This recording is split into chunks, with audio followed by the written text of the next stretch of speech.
Max, I'm going to start with you here because I know how much you love Tom Brady. The cliff, the ravine, I don't know what it is, but I'm sure you're happy today. What did this performance say about Tom? Well, it's a ravine. It looked like a cliff. And then when I got a little closer, oh, it's a ravine. It's just a decline. Look, this says that without Bill Belichick there to give him the team success that masks his decline, he's obviously in decline. Belichick won after week 1. Brady zip. Belichick's winning. That's what this season is about for those two teams in an historical sense. Like when we look back at this, that's what we're going to be really evaluating. Is it Brady or Belichick? It's one of the hottest debates in sports for like 20 years. And now we want to see. Brady went to Tampa, all the weapons, coach, OC, underrated defense, his security blanket, and Gronk, who maybe is the third best tight end on the team. Like, who knows? Like, they are deep everywhere on offense. They even picked up some name brand running backs in the offseason. They got everything he wants. And Brady, as he showed last year, when he needed to beat Miami to get a bye in the first week, couldn't do it. Last game of the season, well, he doesn't have weapons. I don't know, Cam did okay without the weapons. Same guys, right? Brady, in the playoffs, could he get past the Titans? No. Brady, even the year before when he won the Super Bowl, did it behind, he was an excellent game manager, nothing wrong with that, but it's not elite, behind a great defense, and a running game because he had a great coach. The last time Brady was really on top of the world elite actually is when he lost the Super Bowl with that amazing game he played against the Eagles. Like, that was the last time we saw the Tom Brady we'll remember. This guy is something different. Now, here come the excuses.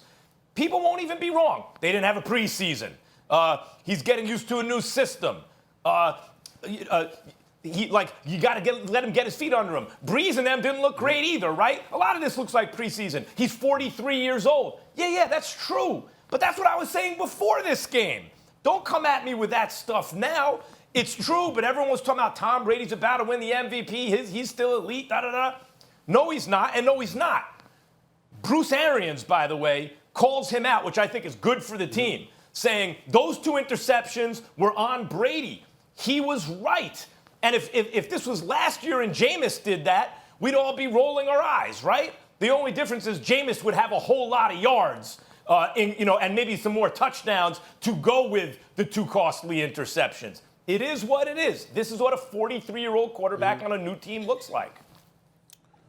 Well, first of all, Keyshawn has that look on his face, and I'm looking at you the way that I do. Number one, because we don't understand what the hell you're saying. And number two, we don't care. And the reason why we don't care, Max Kellerman, is because you were talking about the cliff and then the ravine, and it took you 3 years to get from the cliff to the ravine. And in the meantime, Brady went to 3 Super Bowls and won 2. So we don't want to hear what the hell you have to say about Brady and the ravine. We stopped listening to you about Brady in 2016. We just tolerate you because you're on national television, and obviously we care about what you have to say with every other subject. But when it comes to Tom Brady, your credibility was shot 4 years ago. That's number one. Number two, it's game 1 of a new team, new system. Now, I will throw a mea culpa out there.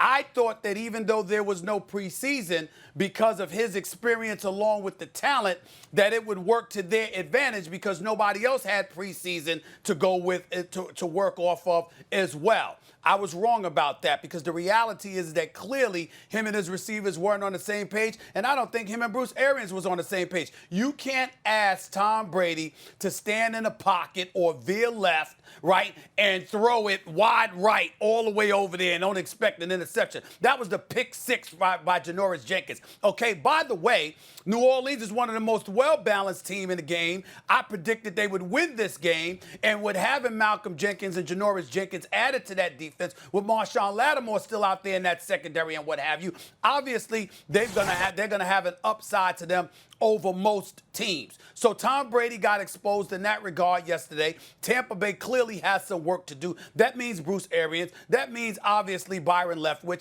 That means Tom Brady. That means his chemistry with the receivers, whether it's O.J. Howard, whether it's Mike Evans, whether it's Chris Godwin and the boys. Gronkowski looked a bit old, but that might have just been one game. He might look better in the weeks to come. It remains to be seen.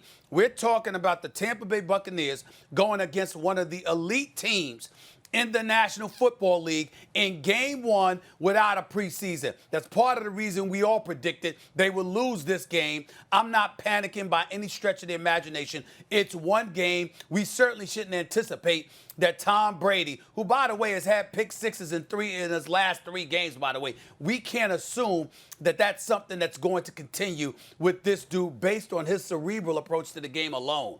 I think this is an aberration. I think he'll be just fine the more he develops chemistry with his team, and we'll see what happens going forward.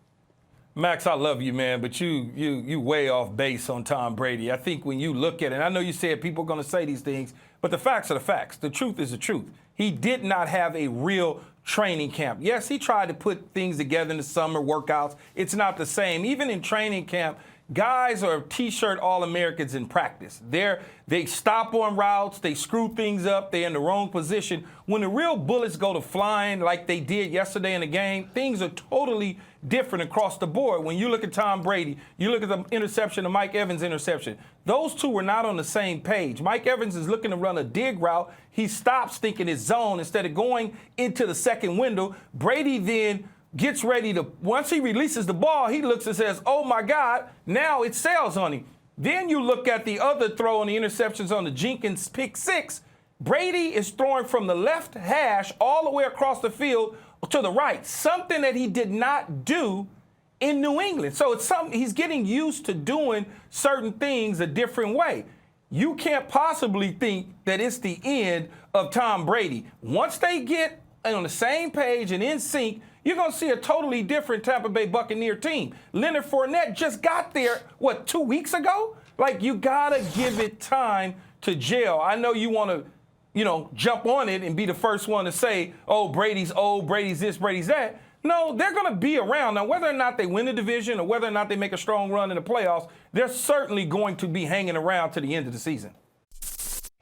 Thanks for watching ESPN on YouTube. For live streaming sports and premium content, subscribe to ESPN+.